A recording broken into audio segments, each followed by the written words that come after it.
झणझणीत भेंडीचा ठेचा, भेंडीची चटणी, टम्म फुगलेली खमंग अशी भाकरी. भेंडीचा ठेचा बनवण्यासाठी थोड्याशा जाड अशा भेंड्या या पद्धतीने कापून घेतला. एक कांडी लसूण घेतला. थोड्याशा ठेचा बनवायचा म्हणून थोड्याशा जास्तच मिरच्या घेतल्या, म्हणजे जवळजवळ एक मूठ अशा घेतल्या. आता सगळ्यात आधी लोखंडी कढईमध्ये डाग पडोस्तोवर ह्या मिरच्या भाजून घ्यायच्या. डाग पडले, काळे डाग पडले की मिरच्या काढून घ्यायच्या.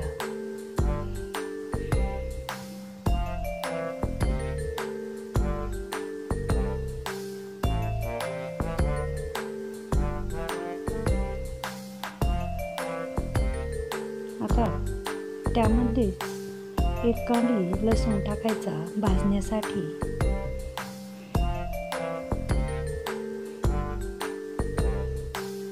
हे भाजून झालं की ते काढून घेऊन त्याचमध्ये शेंगदाणे टाकायचे. तेही खमंग असे भाजून घेतले.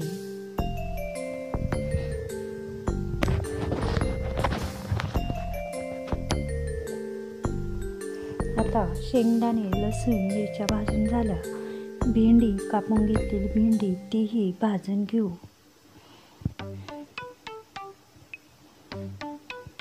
भेंडी भाजण्यासाठी थोडासा जास्त वेळ लागेल.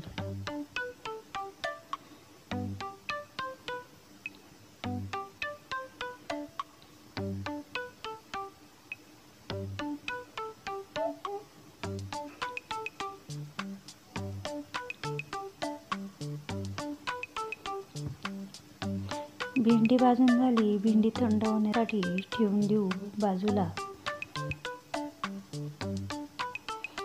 आता पाटा घेतलेला आहे. त्यामध्ये सगळ्यात आधी लसूण, मिरच्या ओबडधोबड अशा वाटून घेतल्या.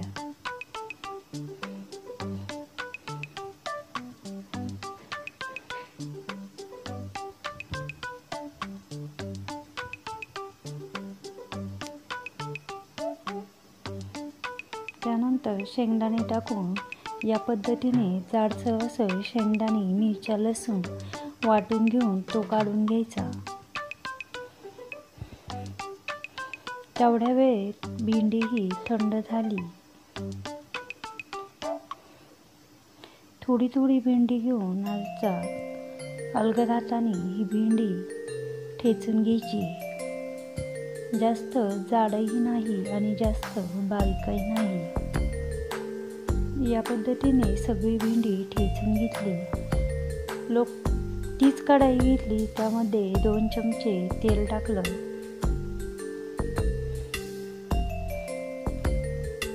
तेल टाकलं की त्यामध्ये वाटून घेतलेला लसूण, मिरची, शेंगदाणे जाडसर छान असं भाजून घेऊ.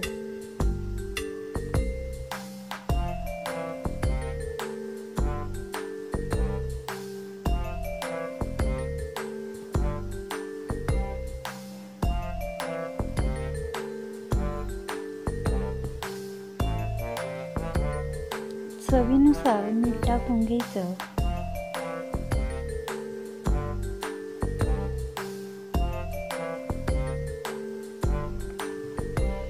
आता यामध्ये ठेचून घेतलेली भेंडी, भाजून ठेचून घेतलेली भेंडी टाकून देऊ. मसाल्यामध्ये मसाला म्हणजे शेंगदाणे, मिरची, लसूणमध्ये व्यवस्थित अशी मिक्स करून घेतली. जेवढा दिसायला छान दिसतो तेवढाही चविष्ट असा हा भेंडीचा ठेचा लागतो. 3 ते 4 मिनिटांमध्ये या भेंडीचा ठेचा किंवा भेंडीची चटणी बनवून झाली.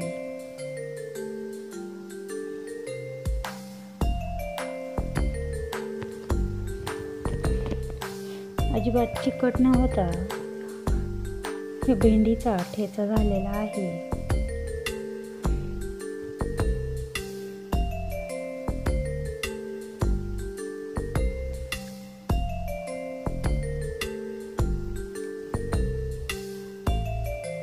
आता भेंडीचा ठेचा बाजूला ठेवू.